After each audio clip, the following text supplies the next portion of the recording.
अब दोस्तों, लोकसभा चुनाव 2024 से पहले देश के माहौल को खराब करने की कोशिश एक बार फिर की जा रही है।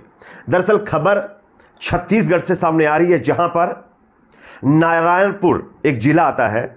इस जिले के अंदर एक मस्जिद में कुछ अराजक तत्वों ने पिग यानी सुअर का कटा सिर मस्जिद के अंदर जाकर रख दिया है, जिसके बाद यहां पर बवाल होते होते बचा है।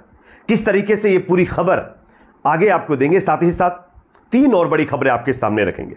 दूसरी बड़ी खबर आ रही है गुजरात के सूरत से, जहां पर लोकसभा चुनाव से पहले बीजेपी के एक नेता का बहुत बड़ा कबूलनामा सामने आया है। बीजेपी के नेता और महासचिव ने यह माना है कि पार्टी ने निर्दलीय प्रत्याशी से नाम वापस लेने को कहा था, यानी उसके ऊपर दबाव बनाया था।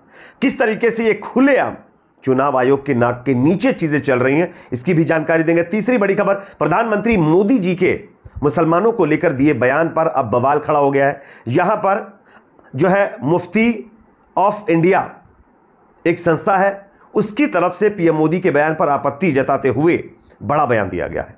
किस तरीके से, इसकी भी जानकारी देंगे। साथ ही साथ दिल्ली से बड़ी खबर आ रही है, जहां पर हिंदू सेना ने एक बार फिर अपनी गुंडागर्दी दिखानी शुरू कर दी है।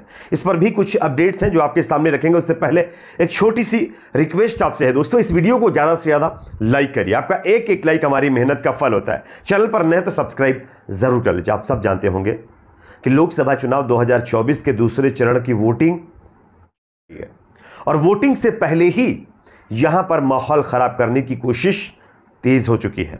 मैं आपको स्क्रीन पर खबर दिखा रहा हूं, आप देख सकते हैं छत्तीसगढ़ के नारायणपुर जिले से खबर आ रही है, जहां पर एक मस्जिद के अंदर जो है अराजक तत्वों द्वारा रखा गया एक पिग का सिर एक विवाद की वजह बन गया।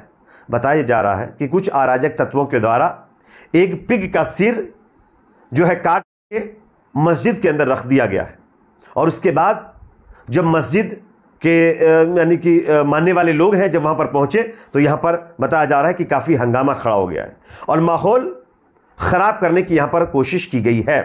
अब आप बताइए, लोकसभा चुनाव 2024 से पहले इस तरीके से मस्जिदों के अंदर हरकत करना, क्या आपको नहीं लगता कि कहीं ना कहीं चुनाव जीतने के लिए तमाम तरीके की कोशिशें चल रही हैं, माहौल ख़राब करने की कोशिश की जा रही हैं?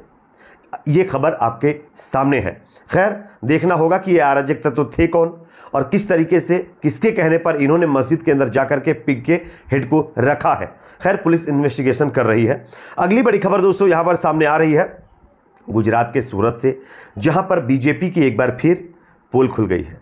बीजेपी जो कहती है ना कि हम निष्पक्ष चुनाव करवाते हैं और हम तो किसी के ऊपर दबाव नहीं बनाते हैं, ये वो वगैरह वगैरह, लेकिन बीजेपी क्या कर रही है स्क्रीन के ऊपर आप खबर देखिए।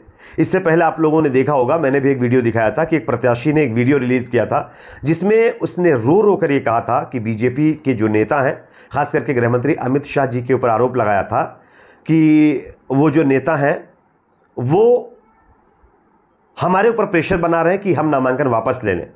हम नहीं चाहते कि नामांकन वापस हो, लेकिन उसके बावजूद भी नामांकन वापस जो है करवाया जा रहा है। रो रो कर जो है नेता ने अपने वीडियो को शेयर किया था, लेकिन अब खुद बीजेपी ने भी इस बात को एक्सेप्ट किया है कि नेता ने जो बात बताई थी वो बिल्कुल सही थी।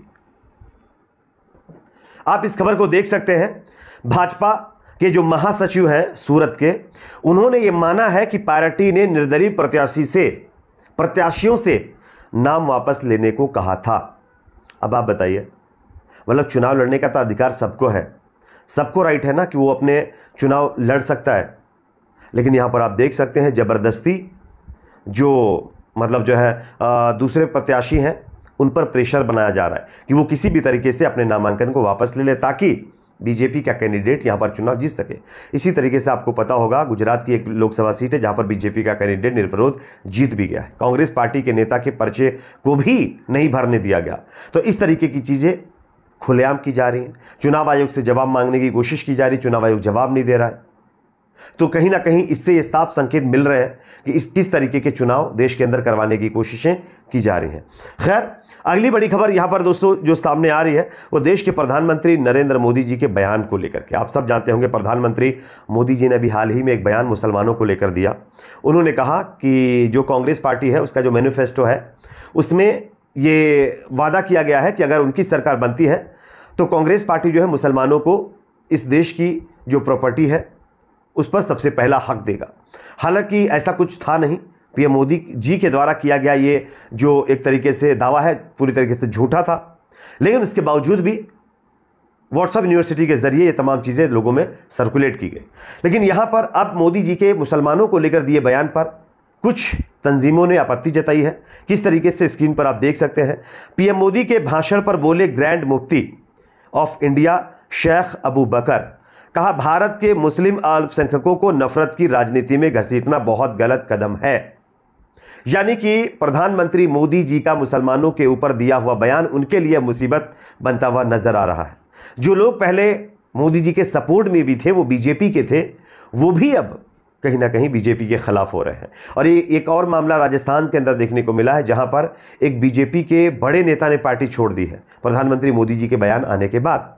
तो इस तरीके की चीज़ें फिलहाल देखने को मिल रही हैं। वैसे देश का प्रधानमंत्री अगर इस तरीके से हिंदू मुसलमान करेगा तो सोचिए दूसरे नेताओं का क्या होगा और देश के अंदर जो भाईचारा एकता चल रहा है उसका क्या होगा। चुनाव जीतने के लिए इस तरीके की चीज़ें करना क्या आपको नहीं लगता गलत है? कमेंट सेक्शन में इस पर भी अपना फीडबैक जरूर दीजिए। चलिए अब अगली खबर की बात करते हैं, जो कि दिल्ली से सामने आ रही, जहां पर हिंदू सेना की खुलेआम दादागिरी देखने को मिल रही है।